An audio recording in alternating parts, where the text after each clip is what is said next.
Bem-vindos de volta, pessoal, ao Neutrality Studies. Hoje, mais uma vez, temos uma atualização com o professor Mohamed Marandi, da Universidade de Teherã. Syed Mohamed, sejam bem-vindos. Muito obrigado pelo convite. É sempre bom. Sempre bom ter você de volta. E talvez antes de começarmos, devo te chamar de Syed ou de Mohamed. Qual dos dois você prefere? Os dois estão bons? Tá certo, Syed. Então, nesse caso, você pode nos atualizar sobre o que está acontecendo? Digo, só na noite passada houve novos ataques, novos bombardeios dos dois lados. Pelo que eu entendo, os americanos não estão cumprindo em nada as promessas de liberar os fundos iranianos. O Irã bloqueou 3 petroleiros, pelo menos é o que os americanos têm dito, e eles têm feito ataques grandes mesmo. Eu diria os maiores desde o memorando. Como está a situação agora?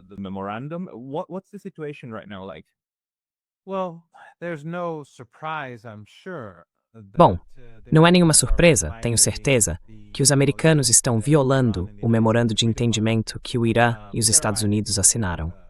Eles estão violando vários artigos. No Líbano, por exemplo, eles deveriam obrigar o regime israelense, com base no próprio compromisso deles, a acabar com o massacre, acabar com a ocupação e acabar com a guerra. E anteontem mesmo, o regime israelense matou uma jovem que era diretora de uma escola, o marido dela e a empregada, e continuam bombardeando o país o tempo todo. Então essa é uma das violações. E entre as outras, está claro, o fato de não liberarem os ativos iranianos que foram roubados e que já deveriam ter sido devolvidos ao Irã. Mas a que você está se referindo é o fato de que os Estados Unidos, em violação ao memorando, que diz de forma muito clara que durante o período em que o acordo estiver em vigor, os iranianos é que vão administrar o Estreito de Hormuz.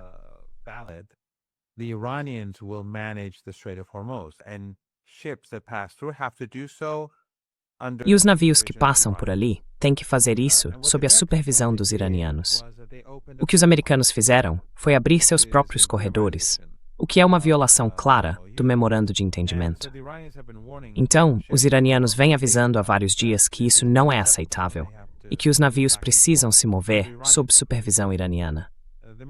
Os americanos têm forçado alguns desses navios a ignorar o Irã, e por isso, o Irã acabou sendo obrigado a punir os navios de que você falou. Como eles estavam em violação, os iranianos os atacaram. Depois disso, os americanos voltaram a violar o memorando ao bombardear o Irã. E o Irã, nas primeiras horas da manhã, retaliou atacando bases americanas no Kuwait e no Bahrein.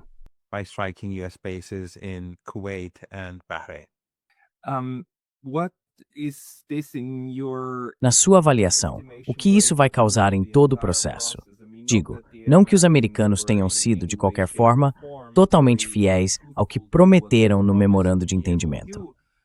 Mas isso agora seria o começo do desmonte final de tudo? Ou deve ser interpretado como mais uma reação dos americanos, irritados com o fato de que, aparentemente, não há nada que possam fazer para impedir o Irã?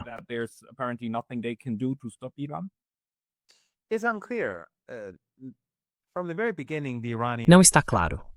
Desde o começo, os iranianos estavam céticos. A gente nunca teve, nos últimos 47 anos, uma experiência com os Estados Unidos em que eles realmente cumprissem suas obrigações em um acordo com o Irã. Então, os iranianos não esperavam nada diferente. Por isso, eles estruturaram o acordo com detalhes importantes que dão ao Irã uma certa vantagem. Em outras palavras, quando os americanos se recusam a cumprir o que prometeram, ou tentam enganar o Irã, o país tem mecanismos dentro do próprio acordo para pressionar os Estados Unidos. É isso que faz os americanos pelo menos fingirem que estão cumprindo, ou irem empurrando com a barriga. E enquanto fazem isso, acabam cumprindo parte dos compromissos.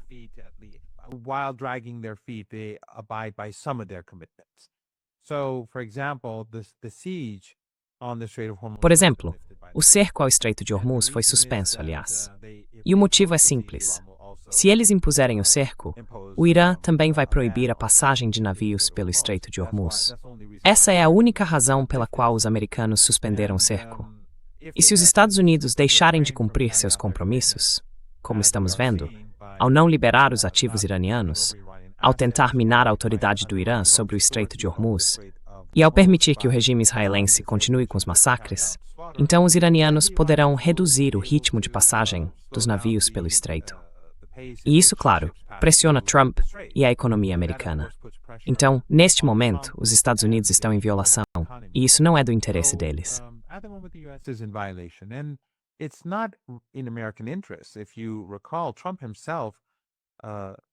Se você lembrar, o próprio Trump, quando tentou justificar por que assinou o memorando de entendimento, disse que as reservas de energia do país estavam muito baixas e que restavam apenas 4 semanas. Então, com base nessa avaliação e nessa admissão do próprio Trump, a gente imaginaria que ele estaria muito interessado em cumprir a parte dele no acordo. Mas se olharmos as coisas de forma objetiva, vemos o regime israelense, vemos o lobby sionista nos Estados Unidos, e eles não querem que esse acordo seja implementado. Eles querem continuar bombardeando o Líbano, ocupar e anexar a parte sul do país. E não querem que as tensões entre o Irã e os Estados Unidos diminuam em nenhum nível. Por isso, continuam pressionando Trump. E é por isso que vemos os americanos violando o acordo de tantas maneiras.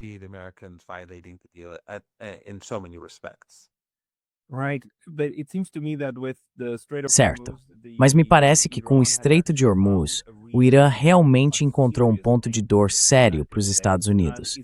E nesse caso, faz sentido pensar que o Irã está caminhando para uma situação em que não se trata mais de abrir ou fechar o estreito. Não é uma coisa binária, mas algo mais parecido com uma torneira. Sabe, deixar passar, mais ou menos, dependendo de como os americanos se comportam em relação ao memorando de entendimento. Que, na minha visão, virou meio que uma régua para o Irã, né? Um jeito de medir se os Estados Unidos estão cumprindo ou não o que prometeram. E se não cumprem, o Irã volta a punir os Estados Unidos com o que realmente dói. É isso que está acontecendo?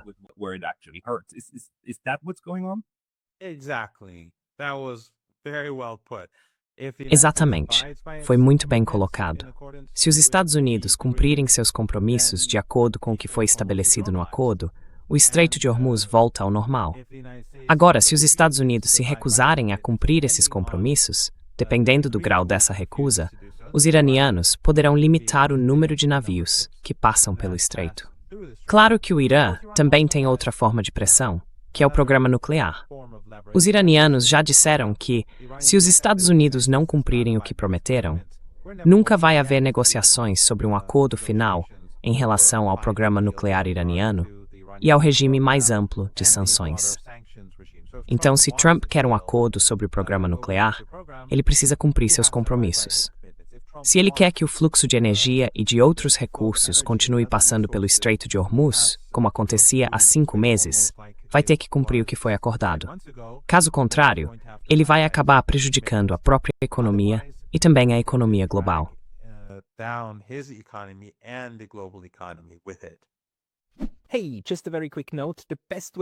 Ei, só um recado bem rápido.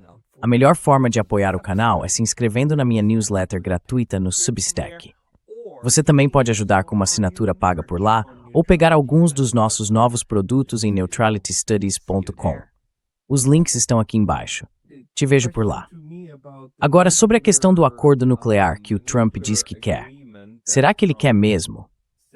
Porque pelo que aconteceu desde 2018, me parece que isso sempre foi só um discurso conveniente, mas que na prática, eles não se importam de verdade.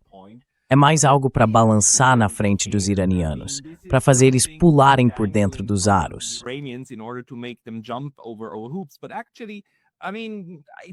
Mas, na verdade, me parece que isso não prejudica muito eles, enquanto o Estreito de Hormuz, esse sim realmente causa impacto. E agora o Irã está numa posição em que pode pressionar os Estados Unidos durante a guerra, dizendo algo como, se vocês nos atingirem, a gente vai revidar. E vai doer de verdade, até eles entenderem. E agora parece que o Irã está tentando fazer isso de novo, dizendo algo como, se vocês não cumprirem o que prometeram, a gente vai machucar vocês de novo, tipo Pavlov com os cachorros dele, sabe? Então, mas o acordo nuclear, você acha que os americanos realmente querem isso?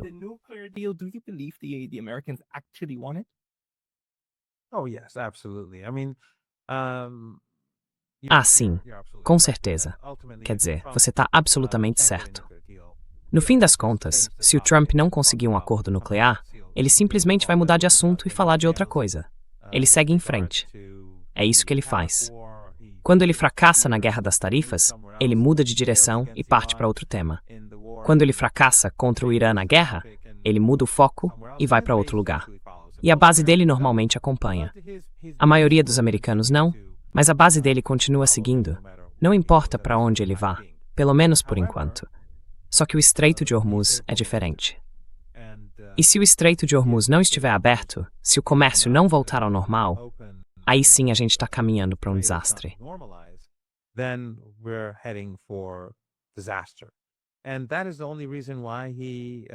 E foi exatamente por isso que ele aceitou o memorando de entendimento, porque fracassou na guerra. Ele falhou nas táticas de cerco e, literalmente, não tinha outra opção a não ser aceitar o acordo, que acabou sendo muito favorável ao Irã por causa desses fracassos.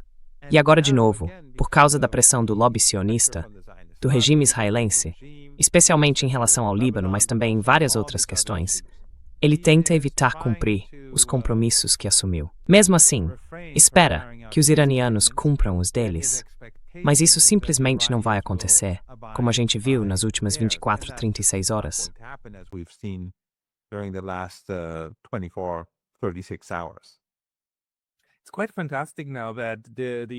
É bem impressionante que os Estados Unidos ainda ajam como se pudessem fazer o que quiserem e que as consequências sempre recaiam sobre os outros.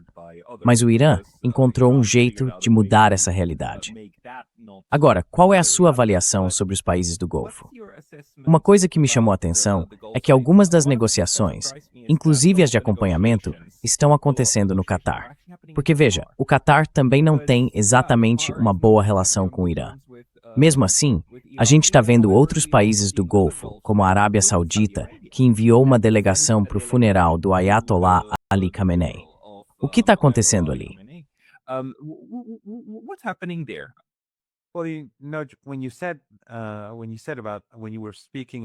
Quando você falou sobre os Estados Unidos ignorarem seus compromissos, me veio à cabeça um discurso, acho que foi do Clinton, em que ele disse que os Estados Unidos sempre cumprem seus compromissos, a menos quando não cumprem.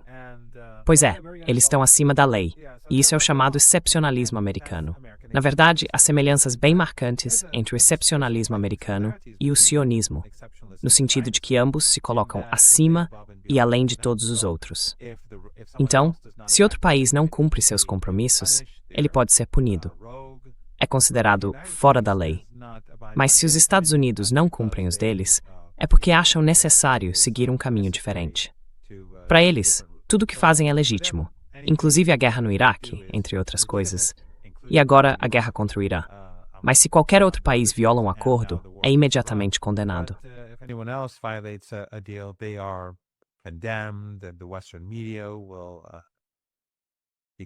A mídia ocidental vai dizer que eles são fora da lei e uma ameaça à ordem e ao direito internacional.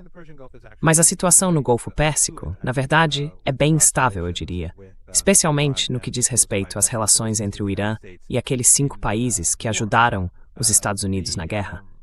Houve negociações diretas com esses 5 países e houve avanços, principalmente, eu acho, até agora, e as coisas mudaram muito rápido, com a Arábia Saudita, o Catar e os Emirados. E você deve ter notado, claro, que nas últimas semanas, toda vez que os americanos violavam o cessar-fogo e atacavam o Irã revidava, atingindo alvos dos Estados Unidos no Kuwait e no Bahrein, mas não na Arábia Saudita, não no Catar e nem mesmo nos Emirados.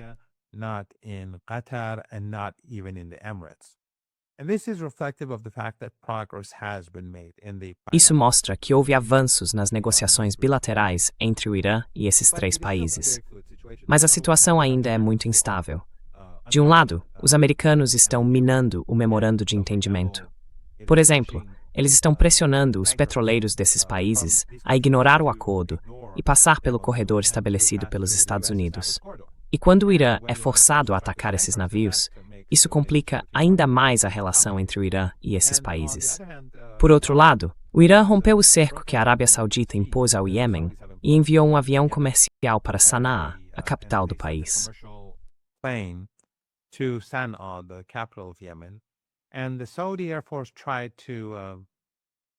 E a Força Aérea Saudita tentou impedir que o avião comercial pousasse.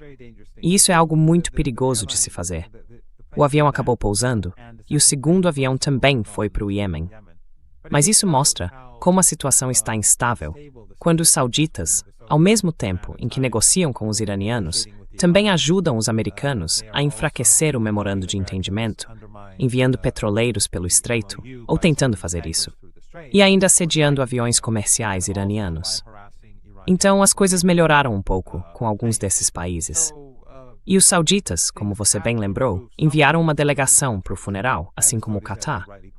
Mas ninguém sabe como as coisas vão estar amanhã ou depois de amanhã. Tudo pode mudar muito rápido.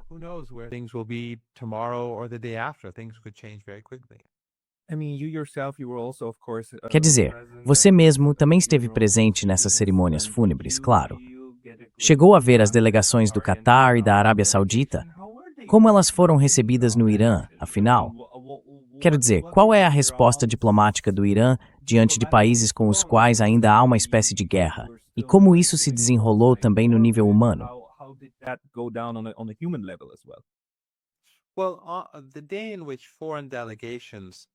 Bem, no dia em que as delegações estrangeiras prestaram suas homenagens, o evento não estava aberto ao público, então eu só vi alguns trechos pela internet. Mas os sauditas não enviaram uma delegação de alto escalão. Acho que foi um vice-ministro das Relações Exteriores. Outros países enviaram chefes de Estado ou autoridades bem mais importantes. Portanto, não foi uma delegação muito relevante, mas ainda assim foi significativo que eles tenham mandado uma equipe. Eu participei do funeral quando ele foi aberto ao público, e foi algo extraordinário. Nunca vi nada parecido antes. No dia da cerimônia fúnebre, mais de 10 milhões de pessoas participaram em Teherã. Well over 10 million people in Tehran participated. And it took me 3 hours to get. Demorei umas 3 horas para chegar lá. Fiquei no meio da multidão por mais ou menos 4 horas e levei pelo menos mais 2 para voltar. Tive que dormir um pouco depois, porque eu estava exausto. O calor era de 35, 36 graus e a multidão era enorme. Às vezes não dava nem para se mexer. E isso mostra como as narrativas da mídia ocidental sobre o Irã não fazem o menor sentido. A quantidade de gente que foi, mesmo com as sanções, com as dificuldades econômicas, com as guerras que enfrentou, tudo isso trouxe a vida muito mais difícil para os iranianos comuns. All of these have made life more difficult for ordinary Iranians, and many of these people are from the working class. E muitas dessas pessoas são da classe trabalhadora ou da classe média que participaram. Mesmo assim, elas participaram no momento em que estavam enfrentando grandes dificuldades. E isso mostra o enorme grau, um grau muito alto, de legitimidade popular que a República Islâmica tem, e a profundidade dessa legitimidade popular, que eu diria ser muito maior do que nos países ocidentais, especialmente nessas circunstâncias. Então foi uma grande demonstração de força, e eu acho que no conflito do Irã com os Estados Unidos, nesse conflito contínuo com os Estados Unidos, isso vai dar ao Irã um peso extra. Os iranianos venceram a guerra.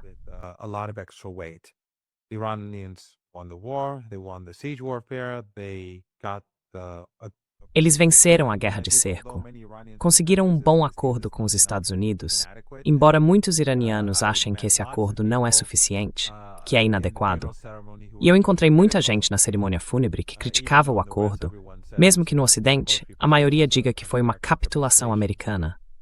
Mas essa cerimônia fúnebre, que está acontecendo hoje no Iraque, dá para ver uma multidão enorme nas ruas, debaixo de um calor intenso. Tudo isso é uma demonstração muito forte de apoio à República Islâmica do Irã, e isso fortalece a posição do país na mesa de negociações, justamente no momento em que os Estados Unidos fazem mais ameaças contra ele.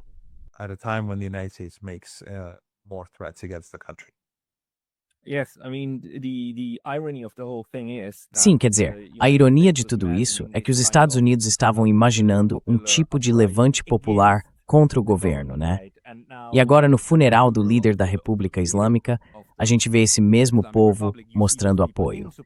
E foi algo tão grande que nem a mídia ocidental conseguiu ignorar.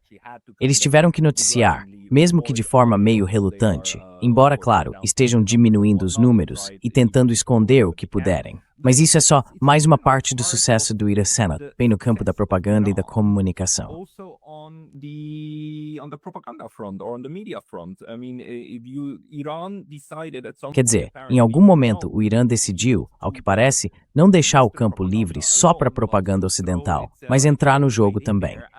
E fez isso de forma bem mais eficaz que os russos, muito mais eficaz, e também mais que os chineses. Isso é uma estratégia central, de fato.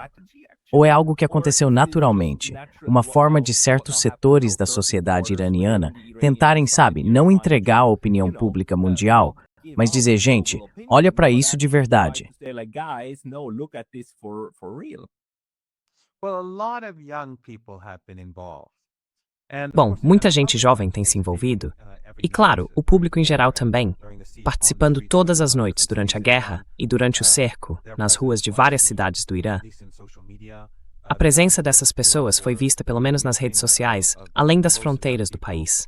A gente viu um monte de jovens atuando na mídia tradicional, pessoas que antes não participavam. E tenho certeza de que você viu aqueles vídeos de Lego, todos feitos por jovens, pela nova geração. Então, os Estados Unidos não só uniram o povo iraniano como nunca antes, ou pelo menos eu não vi algo assim desde os primeiros dias e anos da Revolução. First days and years of the revolution, but also they've pushed the country to Mas também, eles levaram o país a buscar mais criatividade, a pensar em novas formas de apresentar seu ponto de vista para a comunidade internacional.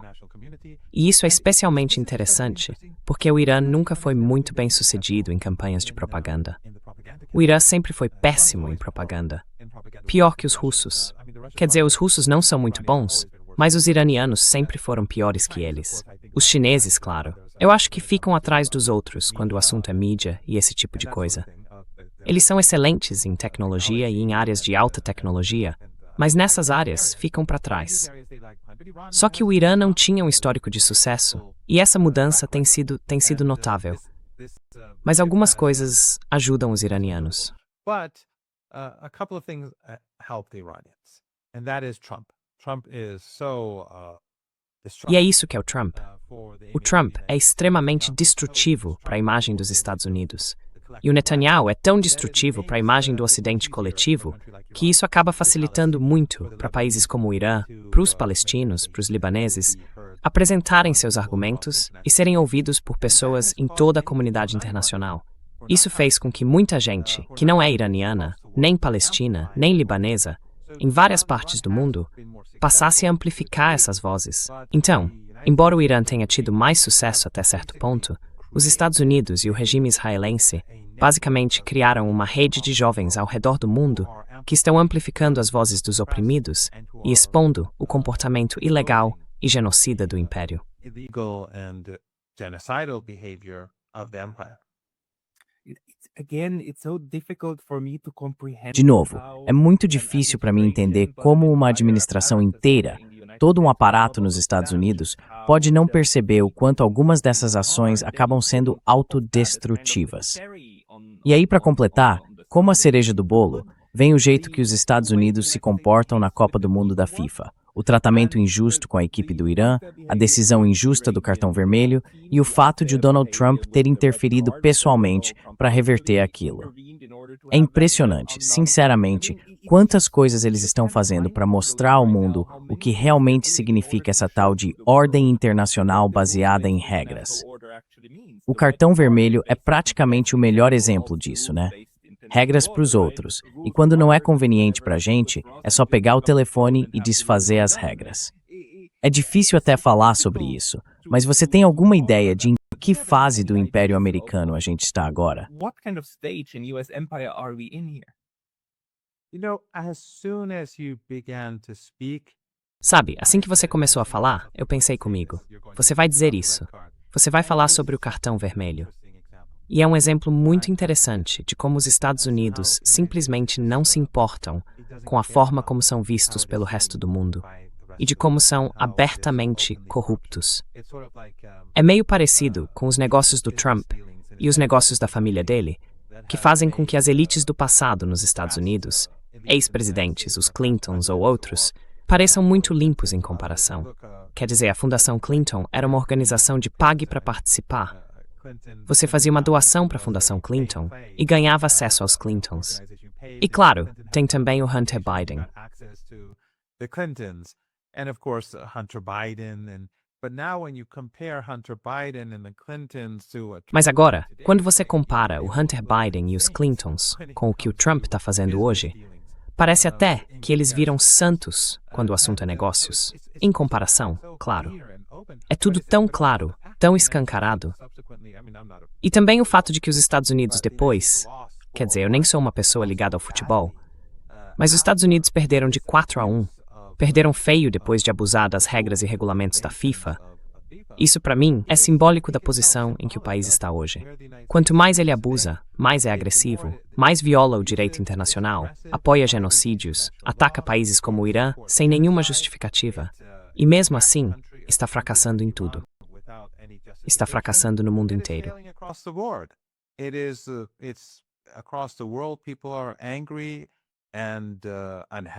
As pessoas estão irritadas e insatisfeitas com o que os Estados Unidos estão fazendo. Então eles não estão se beneficiando com esse ataque, com essa atitude tão grosseira e sem lei.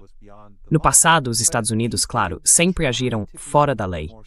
Era uma exceção, estavam acima das regras, mas pelo menos tentavam ser mais sofisticados. Tentavam manter uma aparência de decência, fingiam respeitar o direito internacional. Agora é simplesmente a lei da selva. E as pessoas percebem isso. As redes sociais, claro, tiveram impacto, mesmo com a censura velada e com o fato de que suas próprias contas enfrentaram problemas, como tantas outras. Mas o mundo mudou. E isso tudo sabe, exatamente como aquela história do imperador que está nu. É literalmente o que estamos vendo hoje.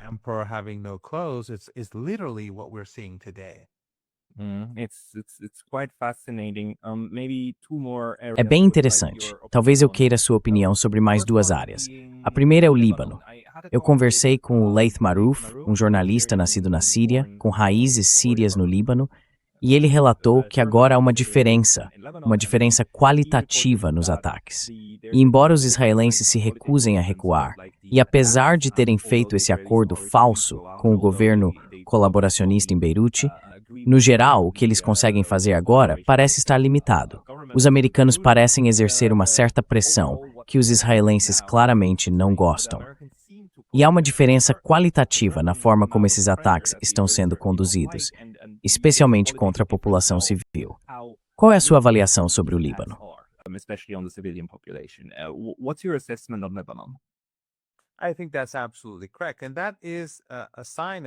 Eu acho que isso está absolutamente certo. E isso mostra como a situação é difícil para os Estados Unidos. Os americanos sabem que se esse memorando de entendimento fracassar, a crise econômica vai piorar, o mundo vai ficar à beira do abismo e a economia global pode cair. E claro, a economia americana pode entrar numa recessão profunda ou até numa depressão, se o país não mudar de rumo. Então, por um lado, os Estados Unidos pressionam o regime israelense, mas não o suficiente para garantir que o memorando seja seguro e tenha sucesso. E essas medidas pela metade, essas ações parciais que os Estados Unidos tomam, acabam mantendo a região sob risco de guerra, de escalada, e deixam a economia global sob uma grande ameaça.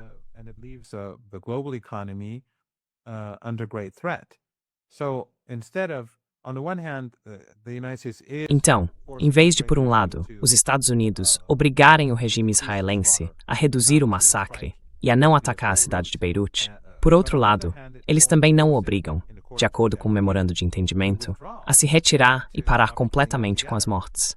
O assassinato, há alguns dias, da jovem diretora de uma escola, do marido dela e da empregada, na minha opinião, foi só mais uma violação, mais um ato de assassinato entre tantos que os israelenses cometem. Todo dia eles estão matando gente em Gaza. E lá existe um cessar-fogo. É o cessar-fogo de Trump também. Então os Estados Unidos não exercem pressão suficiente para afastar o mundo da beira de um colapso econômico.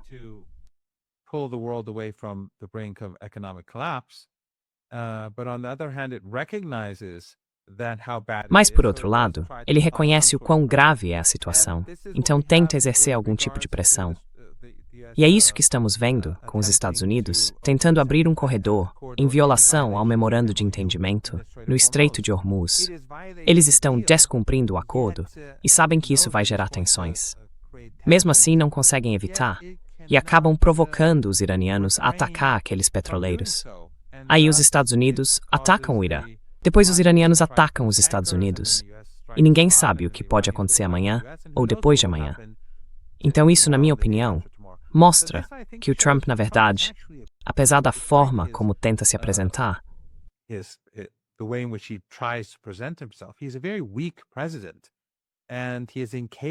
ele é um presidente muito fraco, incapaz de tomar decisões e incapaz de cumprir os compromissos que assume. Parte disso, claro, vem do próprio caráter dele. Mas parte também se deve ao enorme poder do lobby sionista, algo que o Joe Kent deixou muito claro na carta de renúncia dele, depois que a guerra começou. Ele foi nomeado por Trump. Era o chefe de contra-terrorismo nos Estados Unidos. E ele disse que o Irã não está buscando uma arma nuclear e que o Irã não representa uma ameaça para os Estados Unidos. Segundo ele, o motivo dessa guerra é o regime israelense e o lobby sionista. Esses mesmos grupos são os que continuam pressionando Trump a enfraquecer os próprios acordos e compromissos.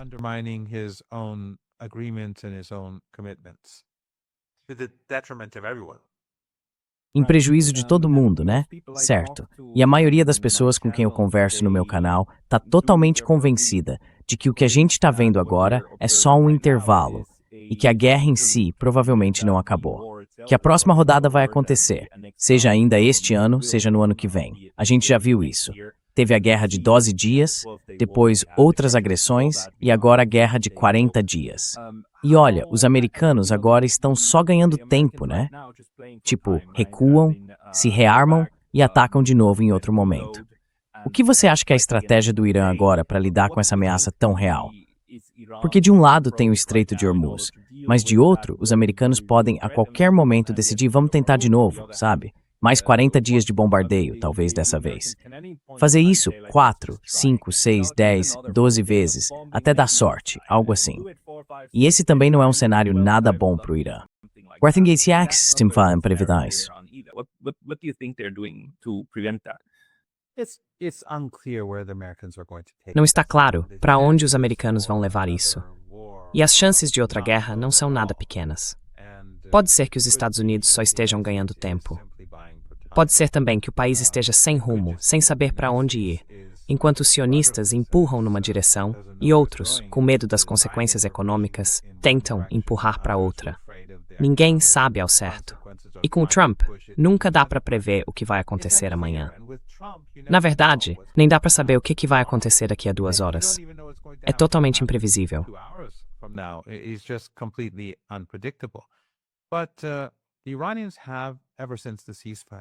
Mas os iranianos, desde o cessar-fogo, vêm se preparando para a guerra. E quando o memorando de entendimento foi assinado, eles tinham vários petroleiros no Golfo Pérsico, cheios de petróleo. Assim que o acordo foi assinado, enviaram todo esse petróleo para os seus clientes no mercado asiático.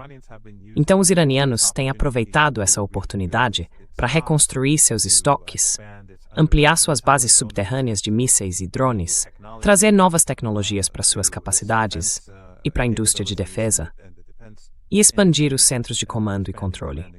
Ou seja, o Irã está se preparando para o que pode ser mais uma rodada de guerra.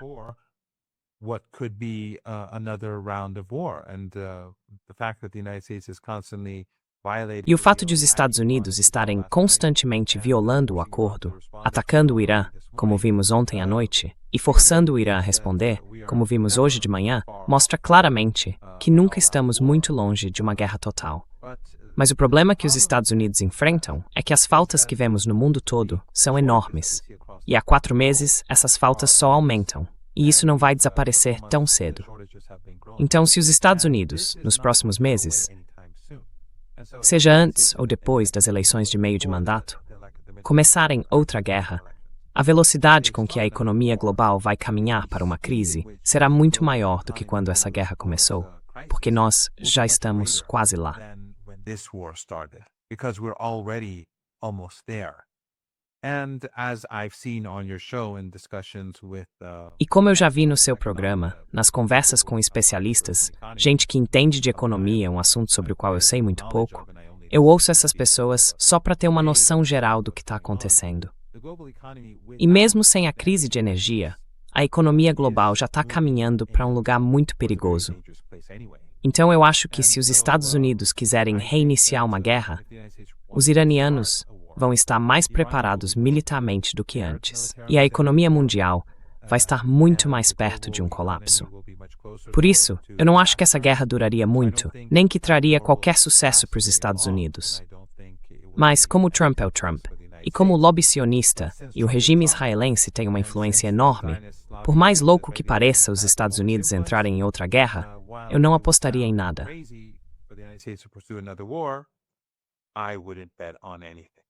Right? Certo. É um momento louco para os Estados Unidos. E eles estão agora mais fracos do que antes. Já antes, eles eram mais fracos do que há 10 anos. E agora estão ainda mais fracos, com cartas ainda piores na mão. Mas isso não quer dizer que não vão tentar jogá-las de qualquer jeito. Talvez uma última coisa, alguma observação sobre os europeus? Porque a gente está vendo agora como os países do Golfo mandaram delegações, né? Ou pelo menos alguns deles, como estão acontecendo negociações na região. E os europeus? Dá para ver como eles detestam essa guerra, mas não podiam se manifestar contra, já que o imperador em pessoa ordenou isso, e eles tiveram que bajulá-lo de forma vergonhosa. E estão bajulando ele agora em Ankara. Mas ao mesmo tempo, dá para sentir que estão meio insatisfeitos com tudo isso. Você vê algum sinal, algum indício de como a Europa está tentando se aproximar do Irã por conta própria?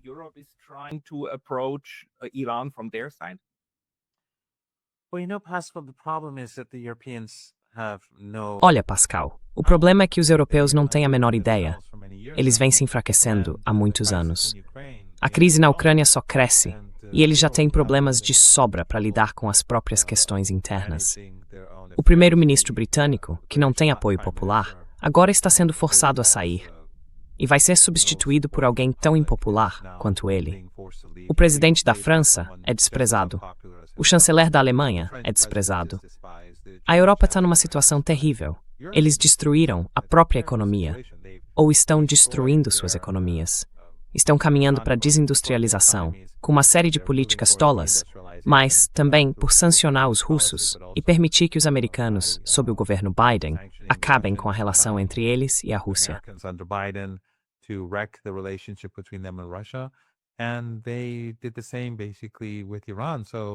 E eles fizeram basicamente a mesma coisa com o Irã. Então essa crise foi criada por eles mesmos. Sabe, se você é um espectador mais jovem ou mais velho, tenho certeza de que os mais velhos vão se lembrar, talvez os mais jovens não. Mas quando os Estados Unidos quiseram lançar a guerra ilegal contra o Iraque, em 2003, vimos como, com exceção dos britânicos, muitos países europeus se opuseram a isso. Os franceses, em especial, mas também os alemães, entre outros. E eles afirmaram uma certa autoridade. Não conseguiram impedir a guerra, mas mostraram que tinham peso na comunidade internacional. A Europa perdeu tudo isso. Hoje o que eles dizem já não tem importância. Eles simplesmente obedecem aos Estados Unidos.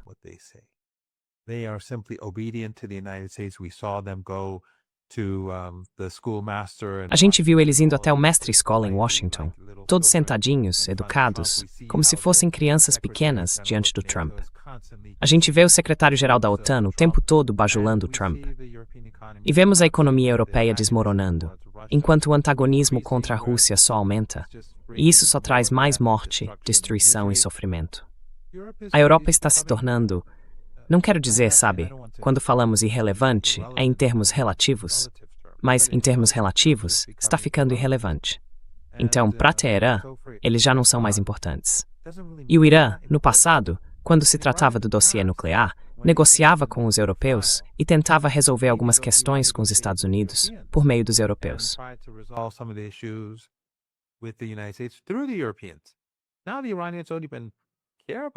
Agora, os iranianos nem se importam mais com os europeus. Quando os europeus querem conversar, os iranianos nem recebem, porque sabem que não faz diferença o que eles digam. O mundo está mudando. A Ásia está em ascensão. Várias partes do mundo estão crescendo.